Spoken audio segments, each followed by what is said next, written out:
예, 안녕하세요. 이변은 있다 이동현 변호사입니다. 예, 오늘은 가해 학생 출석 정지 기간 상한선이 있는지에 대해서 알아보도록 하겠습니다. 제가 이제 오늘의 주제를 선택하게 된 이유는 이 가해 학생 출석 정지 기간과 관련해서 기간에 상한선이 있는지에 대해서 문의를 하시는 분들이 굉장히 많은데, 그거에 대해서 간략하게나마 답변을 드리고자 오늘의 주제를 선택해 보았습니다.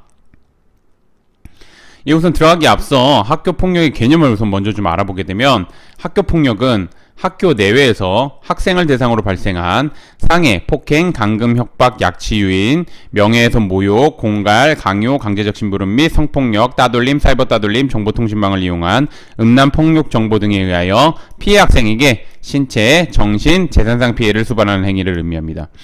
제가 누누이 말씀드리지만 학교폭력의 개념은 형사범죄보다 더 포괄적으로 규정되어 있다는 거, 그렇기 때문에 형사범죄에 해당하지 않는다고 할지라도 학교폭력에 해당할 수 있다는 점, 이런 것들 좀 명확하게 인지해 주셨으면 좋겠고, 제가 왜 계속해서 설명드리냐면 학교폭력의 개념을 정확하게 아셔야지 대응을 할 수 있기 때문에 계속해서 말씀을 드리는 부분입니다. 그래서 그렇게 알아주셨으면 좋겠고, 그럼 이제 오늘의 주제인 가해 학생 출석 정지 기간 상한선이 있을까에 대해서 알아보게 되면, 학교폭력 예방 및 대책에 관한 법률을 보게 되면 거기에는 출석 정지와 관련한 상한선을 규정하고 있지 않습니다. 그렇기 때문에 결론적으로 상한선이 없다고 생각하시면 됩니다.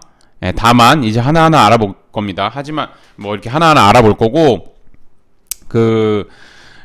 논거도 지금에 보면 헌법재판소에서 좀 이렇게 입법 취지랑 고려해가지고 이제 논거를 들었는데, 요거를 좀 알아보게 되면 이 상한선을 규정하지 않고 있는 그 이유를 보게 되면,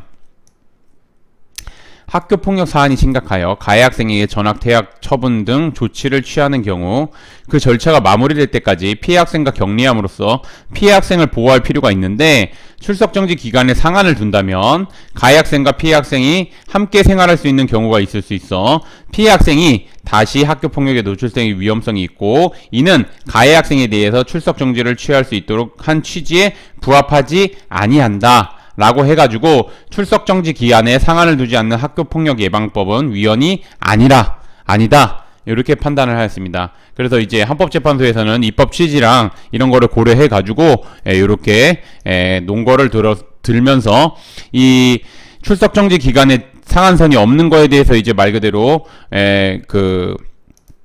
헌법소원을 신청했는데, 그거에 대해서 이런 답변을 줬습니다.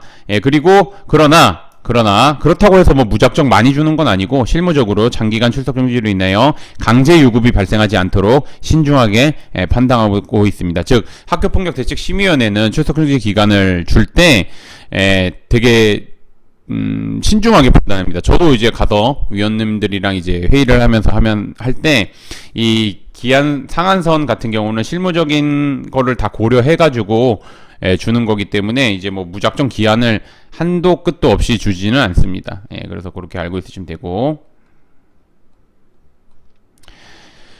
그래서 오늘의 주제를 정리하자면 결론적으로는 학교폭력, 그러니까 즉 가해 학생에 대해서 출석 정지 기간의 상한선은 없다는 점, 다만 실무적으로 이걸 출석 정지 기간을 정할 때는 실무적으로 이런 여러 가지 사정을 고려해 가지고 적절한 범위 내에서 한다는 점, 요거 정확하게 하셨으면 좋겠습니다.